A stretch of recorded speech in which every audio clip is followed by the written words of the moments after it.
안녕하십니까. 2023년 12월 6일 최병무 팩트 시작하겠습니다. 자, 유동규 전 성남도시개발공사 기획본부장이 교통사고를 당했습니다. 그러다 보니까 여러 가지 억측이 나올 수밖에 없는 구조다.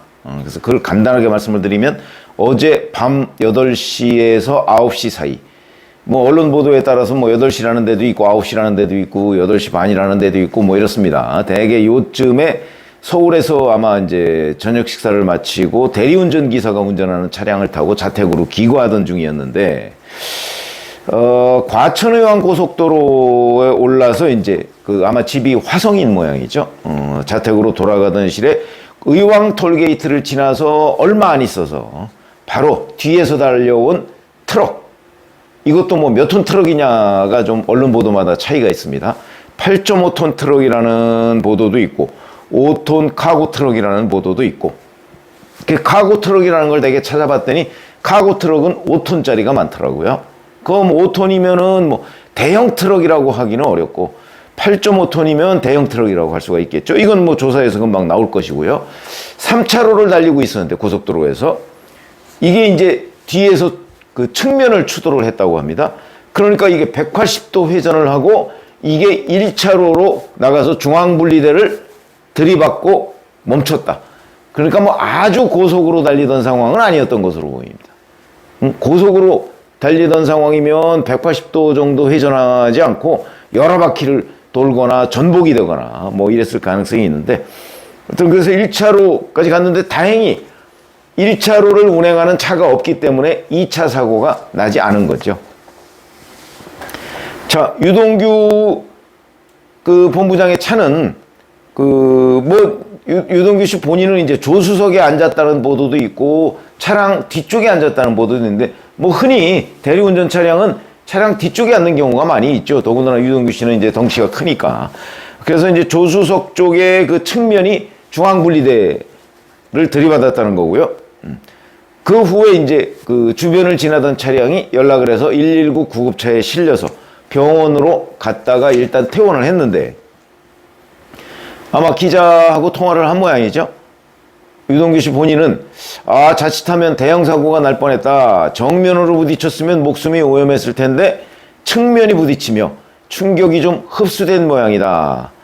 내일 어지러움을 느끼면 병원에 가볼 예정이다. 이렇게 돼 있는데, 잘 아시다시피 이 교통사고는요, 대개 바로 교통사고가 났을 때는 통증을 못 느끼는 경우가 있다. 하루나 이틀 정도 지나서 그때부터 뭐 두통이나 아니면 여러 가지 신체 이상이 오는 경우가 많습니다.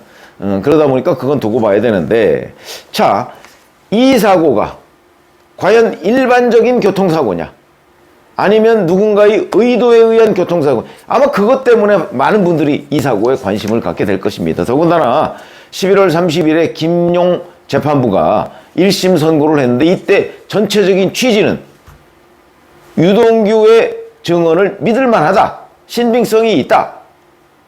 그러니까 이 대장동 모든 거에서 이재명 대표 측이 기대를 걸고 있었던 것은 유동규 증언에 신빙성이 없다, 이런 판결이 나오길 기대했는데, 그와 정반대로 신빙성이 있다는 판결이 나오니까, 근데 유동규 씨 입에서 모든 대장동 사태의 전모의 그 출발이거든요.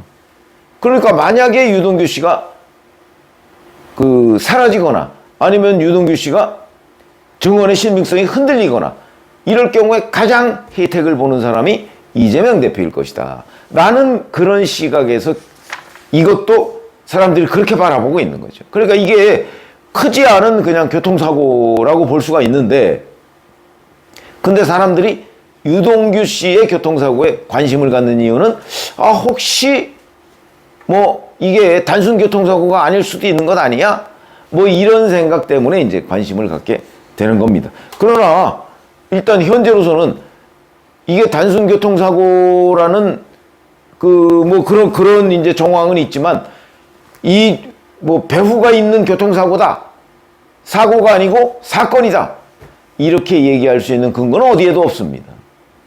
그래서 이제 이게 정밀한 조사가 필요한 부분이다. 그래서 제가 궁금해서, 사람이 일생을 사는 동안 교통사고를 당할 확률이 얼마인가?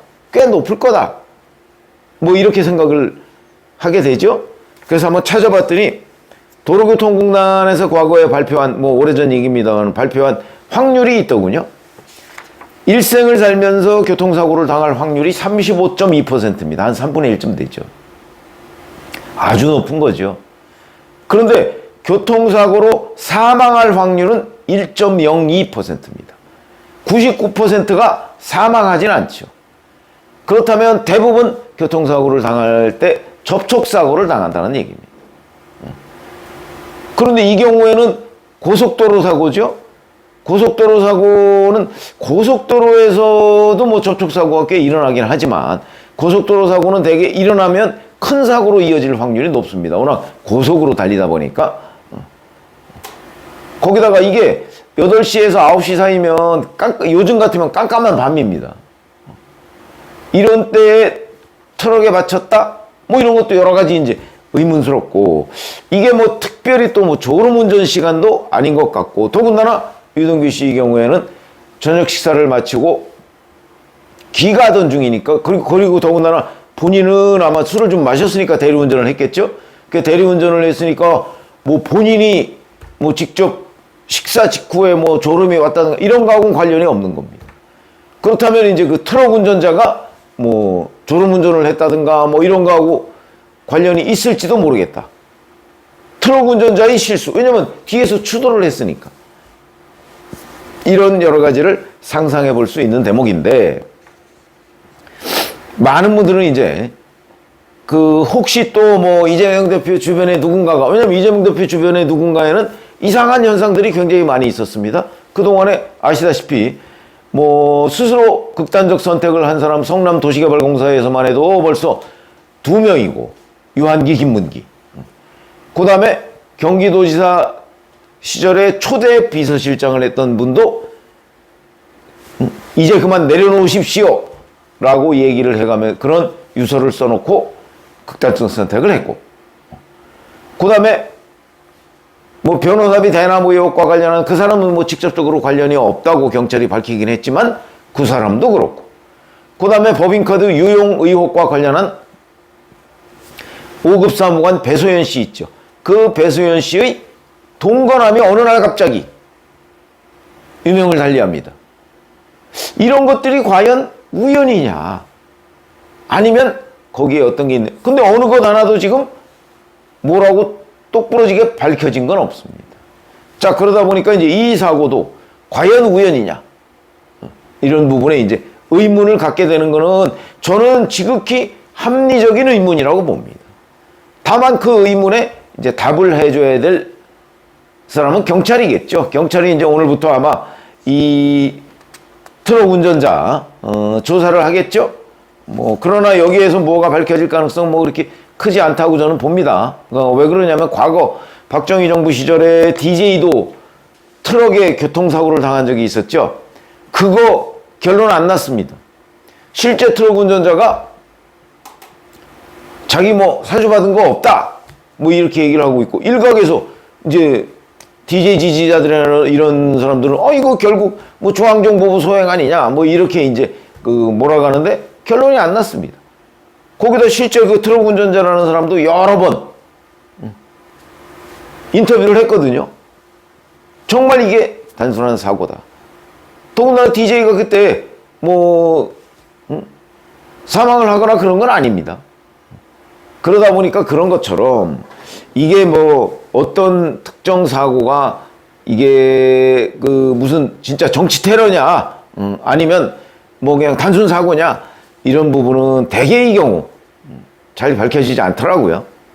이제 누군가가 실토를 해야 되고 뭐 그래야 되는데, 요즘에는 이제 그 블랙박스는 있죠. 차량에 뭐 70년대만 해도 블랙박스가 없을 때니까 블랙박스가 있으니까 요즘에 뭐 그 유동규 씨 차량에 블랙박스가 있는지 모르겠으나 그거나 아니면 트럭에 달린 블랙박스나 이런 걸 분석을 해보면 이게 좀 뭐 의도성이 있는 교통사고다 아니다 뭐 이런 거 정도는 아마 판별을 해낼 수 있을 것으로 보이는데, 그거는 그 나름대로 그냥 일단 그건 앞으로 조사가 진행돼 봐야 하는 거니까. 그러나 유동규 씨가 증언에 그 실명성이 있다는 선고를 받은 직후에 교통사고를 당했다는 거는 그냥 단순 교통사고로 보아서 넘기기에는 여러 가지의 의문점을 낳는다. 철저한 조사가 필요한 부분이다. 이렇게 말씀을 드리겠습니다. 고맙습니다.